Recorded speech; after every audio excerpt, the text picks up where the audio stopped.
I enjoyed looking at the picture of the women swimming because, and Tina can relate to this as well.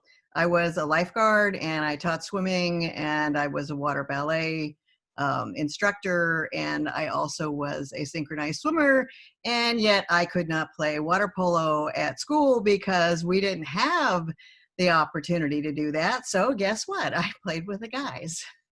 not a competition, but I loved it. It was great. And now they can. So good morning and welcome to the Unitarian Universalist Fellowship of Laguna Beach by Zoom. We accept you for who you are in Unitarian Universalism, and we're a welcoming congregation, and our membership is open to all who covenant to affirm and promote our principles and sources.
You can check there for information.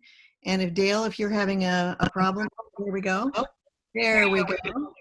So we've got it on PayPal and Tithely, and you can send it the old-fashioned way, which I have to admit I do, by U.S. Post to the building, and Tom picks it up and deposits it in our account. And it is so important during these times of our COVID isolation, in our exile here, that we continue to support the fellowship. There are ongoing costs every month, and we still want to be prepared for that day.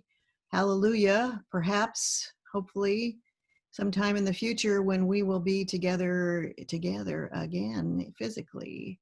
But we are still spiritually together. So give to your best ability. I always like to say, give till it helps, but not till it hurts. Thank you. So now let us join together in a spirit of meditation and prayer and reflection. We've been all fired up with videos, words, and music this morning. So I'm going to ask us all to center down for a few minutes of meditation. Breathing in and breathing out your own natural breath.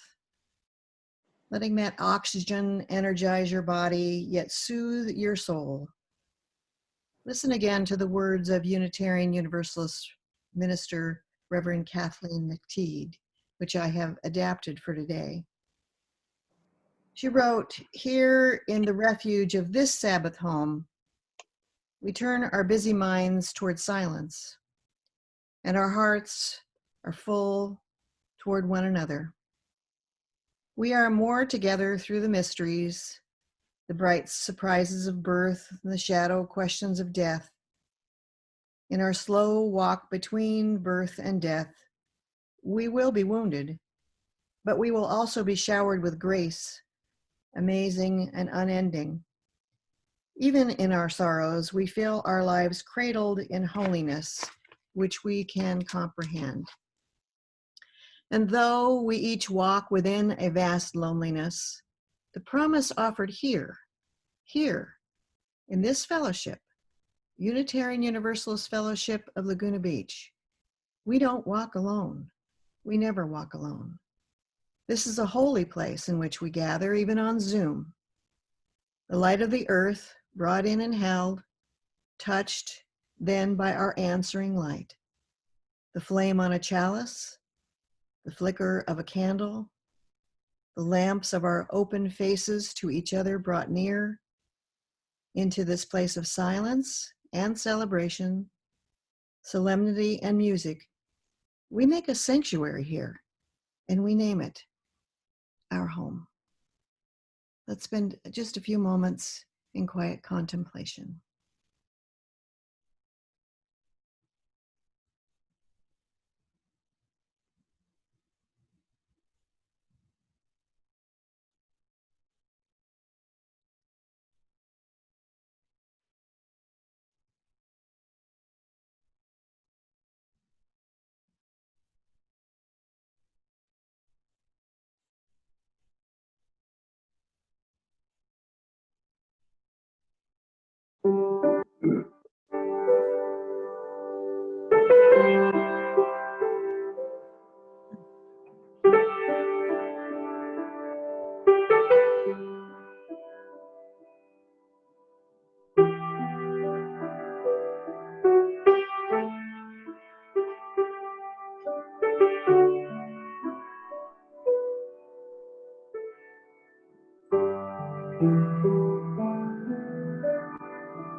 The 19th Amendment's adoption to our U.S. Constitution was certified on August 26, 1920, 100 years ago this year.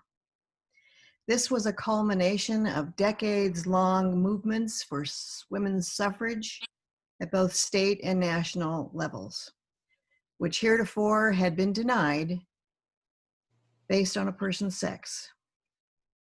Yes, women could vote after the passing of the 19th Amendment, but not all women and not all men. Let's look at who was in, who was left out in the struggle to vote then and now. You might be in for some surprises, because I know I was. A quick look at the evolution of 244 years of voting history in the United States is instructive of where we've been and where we need to go. In the 1700s, only white male landowners could vote. Who made those rules? White male landowners, of course.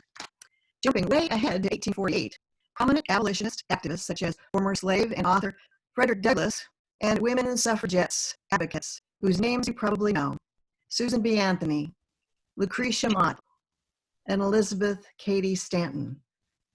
That monument is in the Capitol Rotunda of the United States.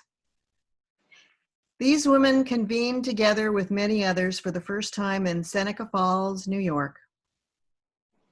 The attendees all wrote and signed a Declaration of Sentiments, modeled after the Declaration of Independence, which listed their grievances and demands, calling on women to organize for greater property and economic rights and the right to vote. Their efforts were interrupted by the chaos of the Civil War. When the war ended with the emancipation of African Americans, the suffrage movement, unfortunately, split along racial lines, and I'll return to that in a few moments. In 1856, North Carolina became the last state to remove property ownership as a requirement for voting, which of course meant that only white men could vote. In 1868, after the Civil War and the end of slavery, Congress passed the 14th Amendment to extend citizenship, but not voting, to freed slaves. The amendment directs that no state shall make or enforce any law which shall abridge the privileges or immunities of citizens of the United States. So African Americans were now granted citizenship, but they wouldn't get the right to vote for 2 more years. In 1870, the 15th Amendment prevented the federal or state governments from denying the right to vote to citizens based on race, color, or previous condition of servitude, enslavement. Even then, during post-Civil War Reconstruction and the Jim Crow era, political leaders in the South enacted a slew of measures to keep African Americans from polls, which suppressed African American voter turnout for 100 more years. These tactics, including making Black voters pass literacy tests, mandating voters to pay a tax to cast a ballot, a poll tax, and requiring Black voters to get a white person to vouch for them. Much less outrageous and outright voter intimidation and violence continues against African Americans when they were able to reach the polls. In 1872, women's suffrage activist Susan B. Anthony, one of the few women that you saw in the monument, was famously arrested with 15 other women and prosecuted for attempting to vote in Rochester, New York. You may recall that President Trump pardoned Susan B. Anthony on August 18th, 2020, this year, saying she was never pardoned. I wish I could do Trump's voice. Did you know that she was never pardoned? What took so long, Trump asked. It was partly that Anthony would not have wanted to be pardoned because she didn't think she had done anything wrong. She was fined $100, but she never paid the fine. The Susan B. Anthony Museum rejected President Trump's pardon, by the way, as he dared to claim her as one of his own. We claim Susan B. Anthony as one of our own, however, because she was born a Quaker, but she later became a Unitarian. If you ever have the pleasure of visiting the big church in Rochester, New York, you will see an entire hall dedicated to her with photos and other fascinating artifacts. Olympia Brown was another one of ours.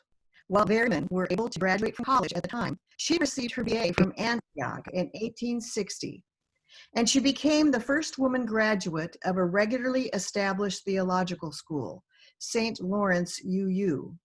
She was ordained a Universalist minister, the first woman to achieve full ministerial standing recognized by a denomination.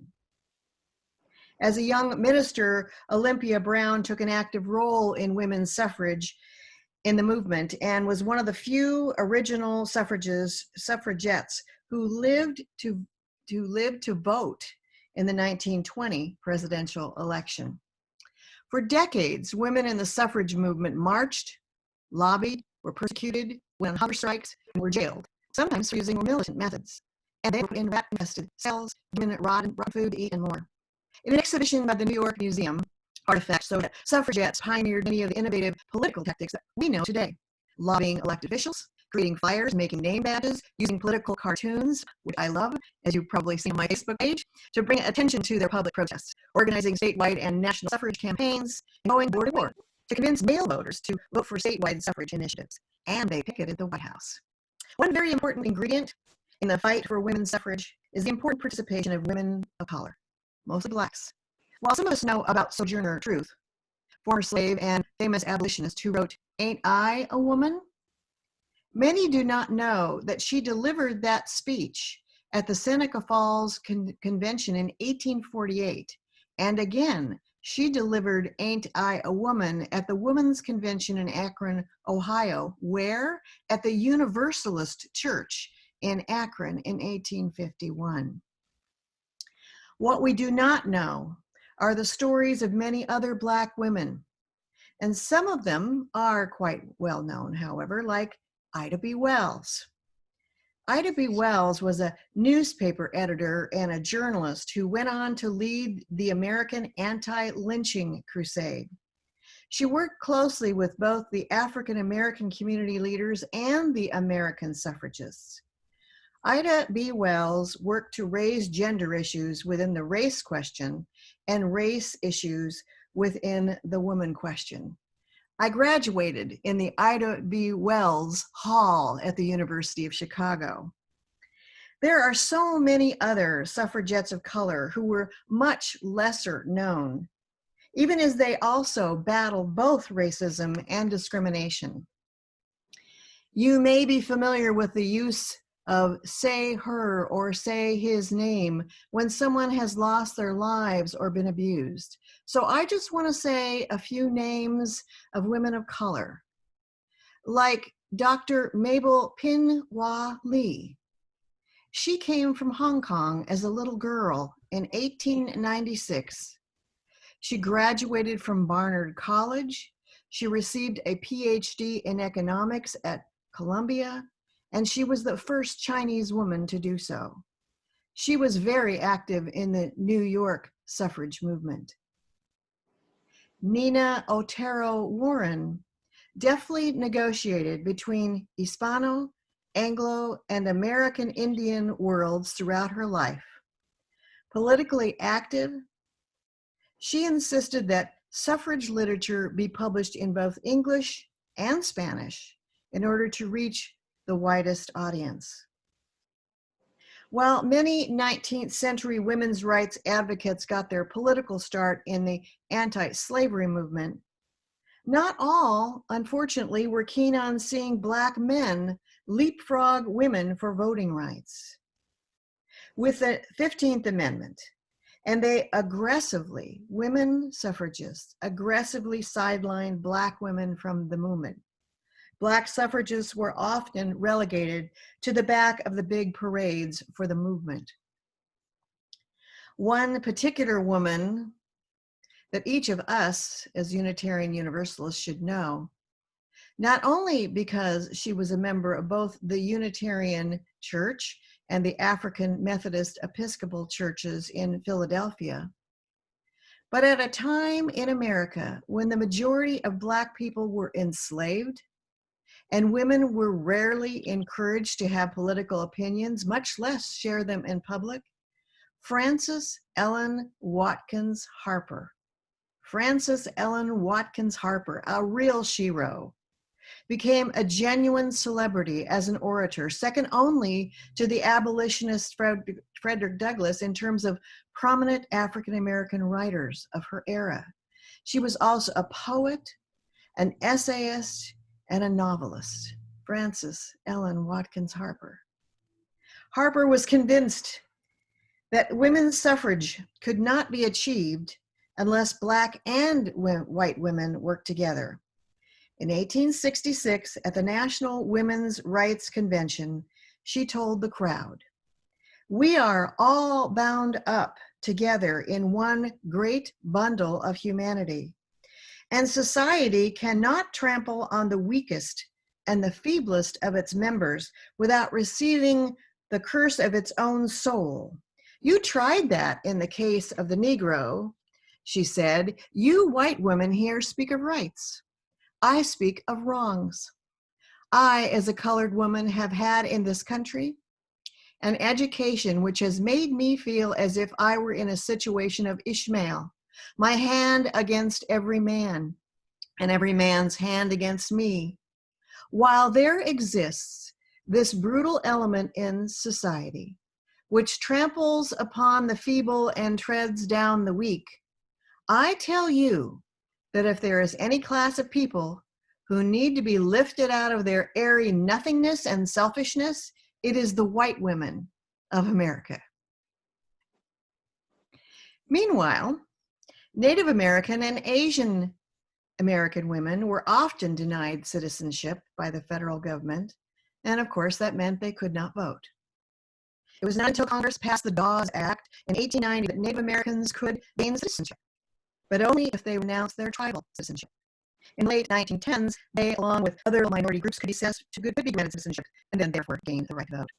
But it was as late as 1924, when Congress granted citizenship to all Native Americans. In many states, there were still discriminatory policies directed at them, such as fees and competency tests. When immigrants from Asia began coming to the United States in the 19th century, they were denied citizenship, so they could not vote. In 1882, specifically, the Chinese were prohibited from becoming citizens with the Chinese Exclusionary Act. Only after World War I were Filipino men in 1925. They were allowed to apply for citizenship if they had served 3 years in the war. Then gradually, very gradually, the federal government began naturalizing more Asian immigrants. Finally, in 1952, the Perrin-Walter Act lifted restrictions on Asian immigrants becoming naturalized citizens, therefore, to vote. In 1961, the 23rd Amendment to the Constitution gave residents of the District of Columbia the right to vote for presidents, but not congregational representation. As probably many of you know, the majority of people who live in Washington, D.C. are African American. In 1965, the year I graduated high school, Congress passed the Historic Voting Rights Act, removing discriminatory barriers that kept many people of color from voting. But in 2013, the Supreme Court decision in Shelby County versus Holder rolled back the pre-clearance provision of Section 5 of the Voting Rights Act, which no longer required counties with histories of racial discrimination to be covered under the Act. Of course, we know of the drastically discriminatory events and activities still today try to prevent blacks from voting. Just last month, Texas Governor Ray Abbott ordered closure of satellite offices where Texas voters could drop off completed mail ballots. The new order stipulates that each county can have just one drop-off location. Just imagine, Harris County, majority African Americans, with more than 4.7 million people, has one drop-off location. Who are the leaders of the effort against voter suppression today? Many of them black women, like Stacey Abrams. This was one case in 1920, 50 years later, amidst the demands for women's liberation. And in 2020, with our upcoming election now for 100 years. On our California ballots today are two propositions regarding voting to be considered. The ACLU, the UU Justice Ministry of California, and California Democrats recommend voting yes on each one. Proposition 17 restores the voting rights to Californians who have completed their prison terms. Nearly 50,000 Californians who have returned home from prison can't vote, even though they're raising family, holding jobs, taxes, and contributing to society in every other way. They should be encouraged to re-enter society and have a stake in the community, not be punished by having their voting rights denied. They should be able to participate in full election cycle and build a lifelong civic participation habit. Proposition 18 allows those who turn 18 by a November general election to vote in that year's primary. After all, before one turns 18, you can enlist in the army, the military, have a job, pay taxes. Young people are most affected by student debt, healthcare, the economy, gun laws, and climate change. The very generation which will be most impacted by our elections and the outcomes should have their voices heard. What else is happening today? Depending on who our U.S. Senate confirms as our newest Supreme Court justice, it could be a disaster for voting rights. The court already plans to take up a challenge to a racially discriminatory Arizona law that's substantially harder for Latinos and Native Americans to vote. A 6-3 conservative majority on the court could very well use the opportunity to overturn what remains of the 1964-65 Voting Rights Act. The charge of voter fraud, though there is absolutely no evidence, may further undermine our system and discredit in advance the results of our 2020 election. Perhaps some are even positing a need to declare a state of emergency. I must tell you that I attended training this week about what to do after the November 3rd election. There are so many of our ministers who are concerned about vigilantism in the urban congregations that they are putting up barriers. They've contacted attorneys, doctors, people who can offer medical help. They're bringing in medical supplies and food. And ministers at our border congregations are worried about the immigrants along the border and ICE and what the military could do to them. We are very fortunate in that we do not have to be in that situation. But I'll let you know if you're interested about how we can support those other Unitarian Universalist ministers in their congregations. Of course, today, we have more women in Congress than ever before. And don't forget, all registered voters will, for the first time, be able to cast their votes for the first African-American, South Asian American woman running for Vice President of the United States. So, let's all vote our youths.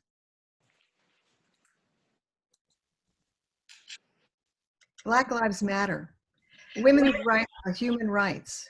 No human being is illegal. Science is real. All genders are holy and whole. Love is love. Our fifth Unitarian Universalist principle lifts up, confirms and promotes the democratic process in our congregations and in society as whole. I vote my Unitarian Universalist values, and I hope you do too. Amen, blessed be, and may it be so. And now we'll have the opportunity to hear Carole again, and I hope that you sing along. The words will be printed in the chat so that you can do that while we remain muted, but let's sing with some fervor. Guide my feet.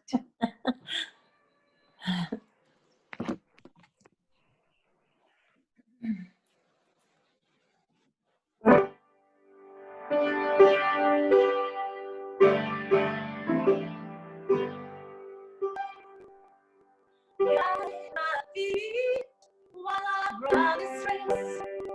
Guide my feet while I run this race. Guide my feet while I run this race.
Thank you so much, Carole. And since you probably don't read the chat, you're so busy playing piano and singing, people are remarking about your beautiful music as well.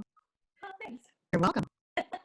Our callous extinguishing words this come from the Reverend Lee She's former Ashmi, who make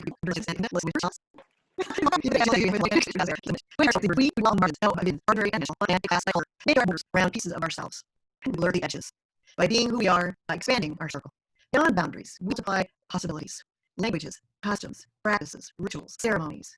Not one narrative, but stories shared. Separation is an illusion. Love transgresses borders between you and me and us and them, between secular and sacred. We need to trust our connection. We must dare to cross from our world to your world, from your world into mine, until we begin to weave a tapestry of faith and we wonder aloud, whose are we? What is a nation? Who can own the earth? The words in the chat will be to our closing song, Let There Be Peace on Earth. I encourage you to sing along, and at the end of the song, reach out your hands, as if we are in a sacred circle, and raise your hands at the end. And join us for our virtual cafe following the song.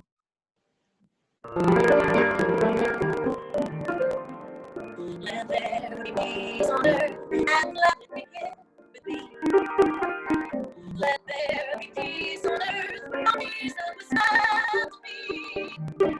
Earth is our home, we are family. Let us walk with each other, perfect harmony. Let peace begin with me. Let there be the moment now. With every breath I take, let this be a song. Each moment and let each moment is eternally. Let there be peace on earth, and let it be with me.